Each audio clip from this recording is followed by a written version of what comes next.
Tu Diep. Hello everyone, wishing you all good health and peace in life. James cried on the day he reunited with Tu Diep. James missed her so much. It had been 30 days since James last saw her. The sky was heavy with clouds, as if the heavens themselves mirrored his sorrow. Rain drizzled against the tall windows of the hospital room where James lay, not from illness but from the weight of his own strategy. He had faked his weakness, pretended to collapse, and withdrawn from everything all to protect the woman he loved. Tu Diep. He whispered her name every night like a prayer. She had vanished without saying goodbye. After discovering the truth about the land feud between their families, how his own father had wronged her, Tu Diep had quietly disappeared from his life. Not because she stopped loving him, but because she didn't want to become his weakness.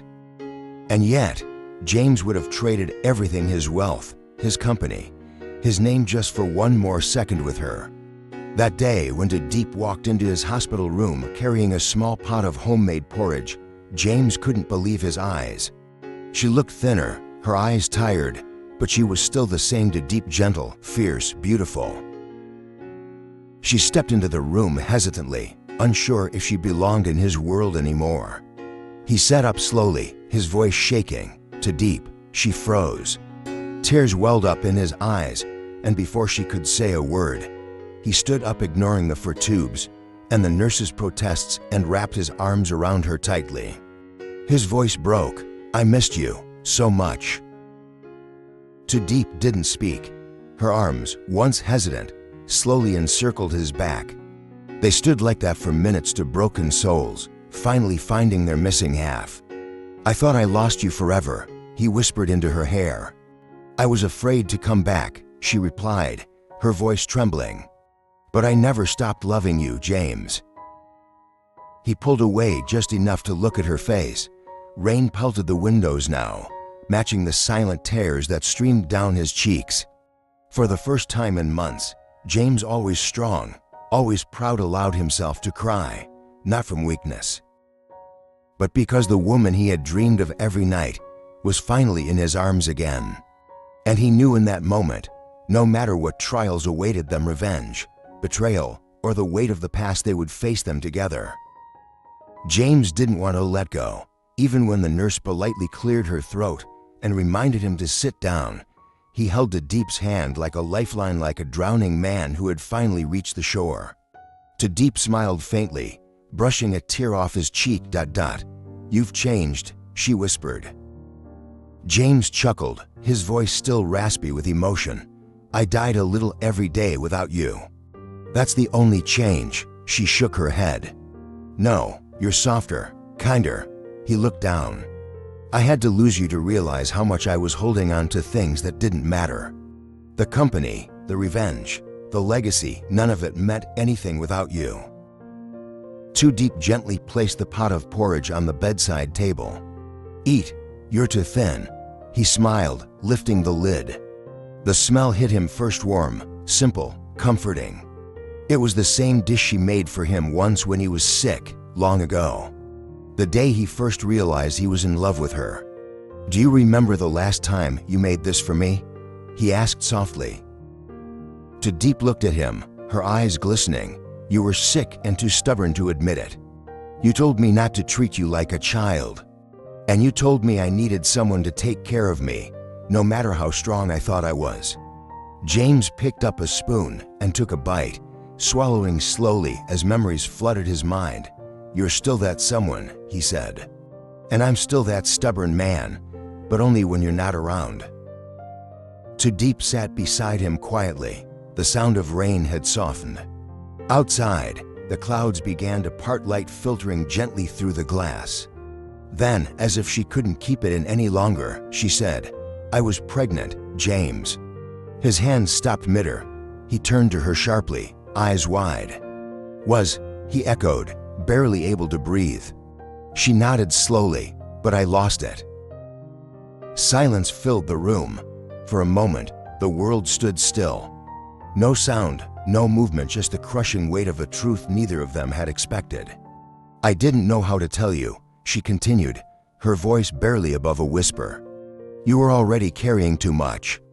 James reached out, placing his hand gently over hers. "You should have told me," he said, his voice cracking. "You never had to carry that alone." She looked down. "I wasn't sure if we were still." "US," he squeezed her hand. "We are. We always will be." The rain had stopped completely now. Outside, the sun broke through at last, lighting up the white bedsheets, the hospital walls, and the two of them sitting side by side, broken but healing. James looked at her, eyes full of love, loss, and fierce resolve. "I lost a child I didn't know I had, and nearly lost the woman I love," he said. "But I'm not going to lose you again, Tu Diep, not ever." She finally smiled, genuine, radiant. "We have a second chance," she said. James nodded. "Then let's make it count." And in that fragile, hopeful moment, a new chapter of their story began. The days that followed in the hospital were quiet, but full of unspoken healing. James began to recover, not just physically, but emotionally. With Tu Diep beside him, time moved more gently. But calm never lasted long in their world. One evening, as the sky outside turned indigo and nurses passed by the hallway with soft footsteps, a man appeared in the doorway. Joh and dressed in a dark suit, neat as ever, but his eyes carried a storm. His presence chilled the room instantly. Tu Diep froze. James sat up slowly, his jaw tightening. John stepped in without waiting for permission. "I heard you were alive," he said coldly. "What a shame." James didn't flinch. "If you're here to finish what you started, you're too late." John's lips curled into a humorless smile. "Relax, I'm not here for that. I came to say goodbye." Tu Diep stepped forward. "Why now, after everything you've done, ripping apart the company, setting James up, nearly killing him? What do you want?" John's smile faded. "You think I wanted this? I didn't come to destroy James. I came to destroy his father's legacy, the one that ruined my family." James stared at him, calm but deadly serious. "And in the process, you became worse than the man you hated." Silence. Then John looked at Tu Diep, and for a moment, the mask slipped. Pain flickered behind his eyes. "I used to think if I had what James had, I wouldn't need revenge," he said softly. "But even when I had the chance to take you away, I couldn't, because you never belonged to me." Tu Diep stood her ground, voice steady. "Because I was never a prize. I chose James. I always will." John turned to James one last time.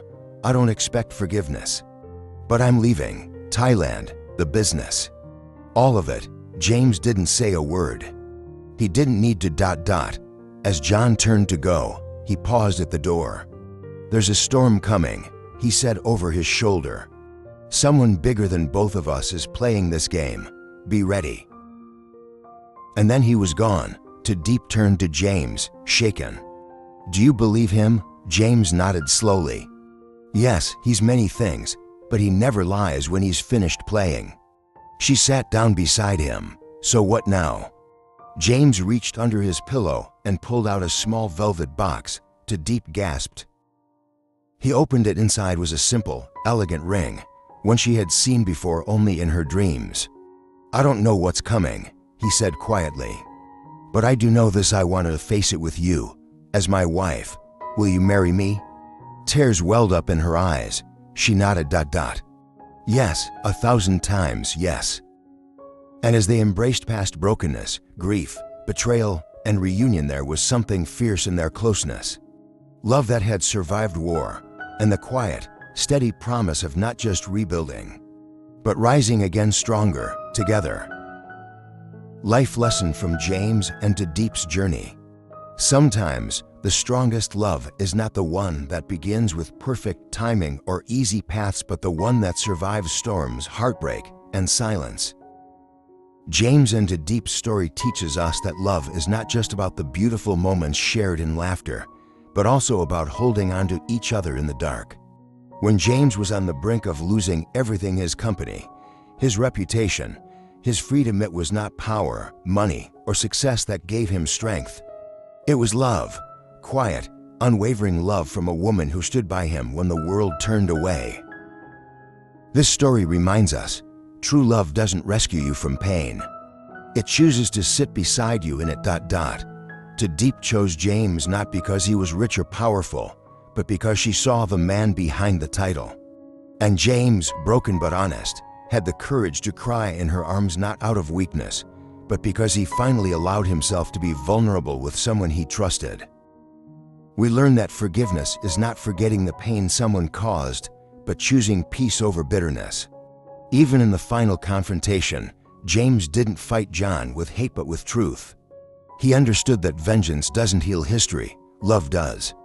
And when James offered Tu Diep a ring, it wasn't just a proposal. It was a promise that no matter what the future held, they would rise again side by side. So, if there's one lesson to carry from this story, it's this. In a world full of temporary things, be someone's constant, love deeply, forgive bravely. And when life knocks you down, hold on to the one who stayed. Because sometimes, that is the greatest strength of all. The true power of resilience and love. As we journey through life, we often believe that success, wealth, or fame will bring us happiness. We chase these things, thinking they are the answer to our struggles. But the story of James and Tu Diep teaches us that the true measure of success is not how much we accumulate, but how much we are willing to give our time, our heart, and our trust. James, despite all his accomplishments, realized too late that without Tu Diep's love, he was nothing. He had a fortune, but the emptiness in his heart remained. It was only when he allowed himself to open up, to be vulnerable, and to embrace his deepest fears and regrets that he truly found the strength to rebuild not just his empire, but his very self. Tu Diep, on the other hand, embodies the kind of love that doesn't expect anything in return. She gave James not just her loyalty, but her heart, even when it was hard, even when it meant sacrificing her own comfort. She didn't love him for the man he appeared to be, but for the man she knew he could become. Her love was a quiet, steady flame, burning even in the darkest of times. From their story, we learn that love isn't always grand gestures or perfect moments. It's the small acts of kindness, the silent support, and the willingness to stand by someone when everything around them is falling apart. Love is not the absence of conflict, it's the ability to fight for each other even when things are difficult. James and Tu Diep didn't have it easy. Their love story was filled with obstacles, betrayals, misunderstandings, and the relentless pressures of life. But through it all, they chose to fight for each other. They didn't give up when the road got tough. Instead, they leaned into their pain, learning that even in the darkest moments, they could find light as long as they were together. This is where true resilience comes from, the ability to not just endure, but to grow through hardship, to allow the challenges to shape you into a better person not just for yourself, but for the people you love. Their journey teaches us that true love isn't perfect, it's real. It's messy, complicated, and sometimes heartbreaking. But if it's real, it will always lead us to the place we need to be, together. So when you face struggles in your own life or relationships, remember James and Tu Diep. Let their story be a reminder that, in the end, the only thing that matters is the love you give and the love you receive. Not how many times you fall, but how many times you choose to rise.